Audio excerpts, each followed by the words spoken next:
பஞ்சரப்பெட்டு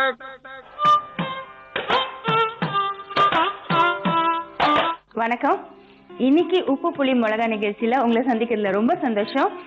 இன்னைக்கு ஒரு வித்தியாசமான சுவையான இனிப்பான சத்துள்ள ஒரு பலகாரத்தை நான் உங்களுக்கு செஞ்சு காட்ட போறேன். அது ஒரு இனிப்பு பலகாரம். அதோட பேர் பிரிணி. அந்த பிரிணி செய்யறதுக்கு என்னென்ன தேவைன்னு நம்ம இப்ப பார்க்கலாம். சம்பா ரவை, பால், ஓட்ஸ், சர்க்கரை, ஏலக்காய் பொடி, நெய், முந்திரி பருப்பு.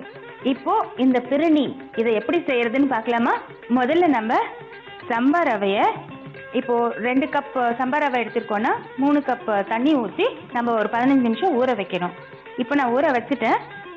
இப்போ நம்ம அடுப்பு பற்ற வச்சுக்கலாம்.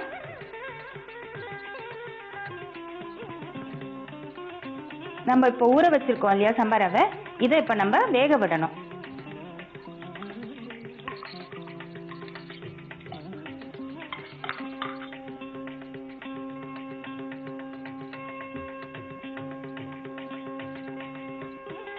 இந்த சம்பா ரவை, ஓட்ஸ் இதெல்லாம் வந்து டயபெட்டிக் பேஷண்ட்ஸ்க்கு மட்டும்தான் சொல்கிறாங்க.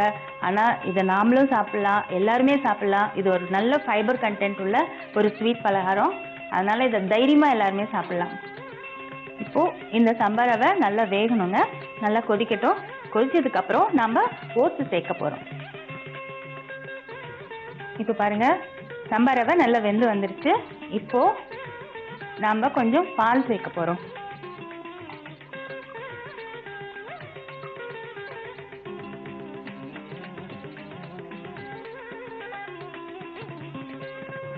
இந்த பால் சேர்த்து கொஞ்சம் சூடானதுக்கு அப்புறம் நம்ம ஓட்ஸ் சேர்க்கணும். இப்போ 2 கப் சம்பா ரவை நீங்கள் எடுத்தீங்கன்னா 2 கப் பால் வேணும். அதில் 1 கப் முதல்ல ஊற்றிக்கோங்க. அதுக்கப்புறம் ஓட்ஸ் சேர்த்து அது வெந்ததுக்கு அப்புறம் இன்னொரு கப் பால் நம்ம ஊற்றிக்கலாம். இது ஒரு கொதி வரட்டும். வந்த உடனே ஓட்ஸ் சேர்த்துடலாம். இப்போ பால் நல்லா கொதிச்சிருச்சு. நம்ம ஓட்ஸ் சேர்த்துடலாம். ஓட்ஸ் நான் சொன்னேன் 2 கப் சம்பா ரவைக்கு 1.5 கப் ஓட்ஸுன்னு. நான் இப்போ கம்மியாக தான் எடுத்திருக்கேன் சம்பா ரவை, அதனால நான் கம்மியாக தான் ஓட்ஸ் சேர்க்க போகிறேன்.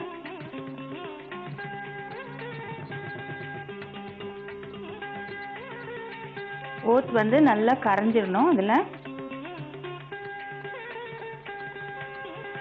ஓட்ஸ் சேர்த்து நம்ம கொதிக்க விடும்போது அது ஒரு திக் கன்சிஸ்டன்சி வந்துடும்.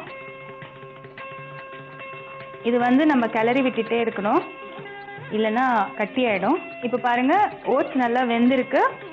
ஒரு திக்காக ஒரு கன்சிஸ்டன்சி வந்துருச்சு. இப்போது இன்னும் கொஞ்சம் பால் நம்ம சேர்த்துடலாம்.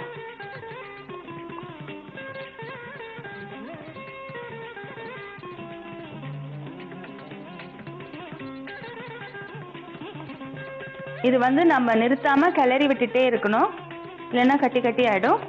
இப்போது இது ஒரு சின்ன கொதி வந்ததுக்கப்புறம் நம்ம சர்க்கரை சேர்த்துடலாம். இப்போ இதெல்லாம் கலந்து நல்லா வெந்துருச்சுங்க.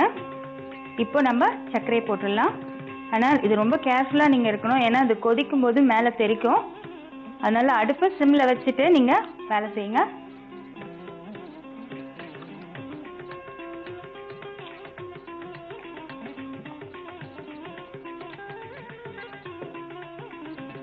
இதுக்கு மேலே கொஞ்சம் வாசனைக்கு ஏலக்காய் பொடி,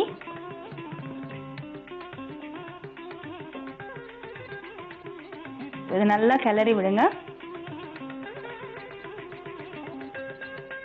இது கண்டிப்பாக ஒரு பாசந்தி டேஸ்ட் உங்களுக்கு கொடுக்குங்க. பாசந்தி வந்து உங்களுக்கு கொஞ்சம் ஹை கொலஸ்ட்ரால் அது.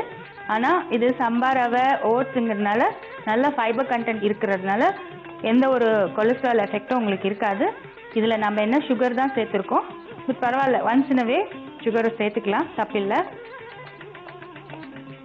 இந்த சர்க்கரை ஃபுல்லாக நல்லா மெல்ட் ஆகிடணும். ஒன்று ஞாபகத்தில் வச்சுக்கோங்க, இதை வந்து நிறுத்தாமல் கிளறிட்டே இருங்க. சர்க்கரை நல்லா மெல்ட் ஆயிடுச்சுங்க. இப்போது அடுப்பு நல்லா சிம் பண்ணிவிட்டு இதுக்கு மேலே நம்ம வாசனைக்காகவும் டேஸ்ட்டுக்காகவும் கொஞ்சம் நெய் சேர்த்துக்கலாம். கவலையப்படாதீங்க, நெய் மட்டும் கொலஸ்ட்ரால் இல்லையா, பால் கொலஸ்ட்ரால் இல்லையா, சர்க்கரை கொலஸ்ட்ரால் இல்லையான்லாம் கவலைப்படாதீங்க. அதுக்கெல்லாம் ஈடு கொடுக்கறதுக்கு தான் நாங்கள் ஃபைபர் கண்டென்ட்டான சம்பா ரவையும் ஓட்ஸையும் நம்ம யூஸ் பண்ணியிருக்கோம். அதனால் நீங்கள் தைரியமாக சாப்பிட்லாம். இப்போது வறுத்த முந்திரியை இது மேலே போட்டுட்டு சூடாக பரிமாறிட வேண்டியதான்.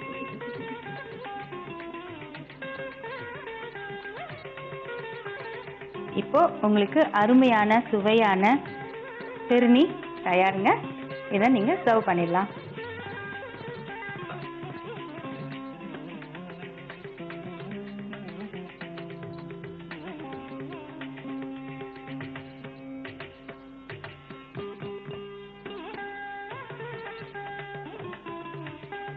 அருமையான இனிப்பான சுவையான பெருநீ தயாருங்க. இது எப்படி செய்யறதுன்னு ஒரு சின்ன ரீகேப் பார்க்கலாம். சம்பா ரவையை ஒரு 15 நிமிஷம் தண்ணியில ஊற வச்சிருங்க. அதுக்கப்புறம் அடுப்பு பற்ற வச்சு பானலியை வச்சு அதில் அந்த சம்பா ரவையை ஊற்றி நம்ம வேக விடணும். அது நல்லா வெந்து வரும்போது நாம கொஞ்சம் பாலை சேர்க்கணும். பால் நல்லா கொதிச்சதுக்கு அப்புறம் ஓட்ஸ் சேர்க்கணும். ஓட்ஸ் நல்லா கரையணும். அது வரைக்கும் நல்லா கிளறி விட்டுட்டே இருங்க. நல்லா கரைஞ்சதுக்கு அப்புறம் மிச்சம் இருக்கிற பாலையும் அதில் ஊற்றிடுங்க. பால் நல்லா கொதிச்சதுக்கு அப்புறம் சர்க்கரை சேருங்க. அதுக்கப்புறம் கொஞ்சம் ஏலக்காய் இதையும் நல்லா சேர்த்து சர்க்கரை கரையிற வரைக்கும் நல்லா கிளறி விட்டுட்டே இருங்க. சர்க்கரை நல்லா கரைஞ்சதுக்கு அப்புறம் அது மேல நெய்யை ஊத்திடுங்க. அதுக்கப்புறம் வறுத்த முந்திரியும் அது மேல போட்டுட்டு நல்லா கிளறி விட்டு இறக்கிடுங்க. இதை நீங்க ஒரு பவுல்ல சர்வ் பண்ணீங்கன்னா உங்களோட பெருநீ தயாருங்க. என்னங்க, சத்துள்ள ஒரு இனிப்பான பலகாரம் கிடைச்சதா? கண்டிப்பா வீட்டுல ட்ரை பண்ணுங்க. பெரியவங்கல இருந்து சின்னவங்க வரைக்கும் கண்டிப்பா என்ஜாய் பண்ணுவாங்க. இதே மாதிரி ஒரு சுவையான சத்துள்ள ஒரு டேஸ்டியான டிஷ்ஷோட கண்டிப்பா நான் உங்களை மறுபடியும் சந்திக்கிறேன். அது வரைக்கும் உங்ககிட்ட இருந்து விடைபெறுவது உங்கள் யுவஸ்ரீ.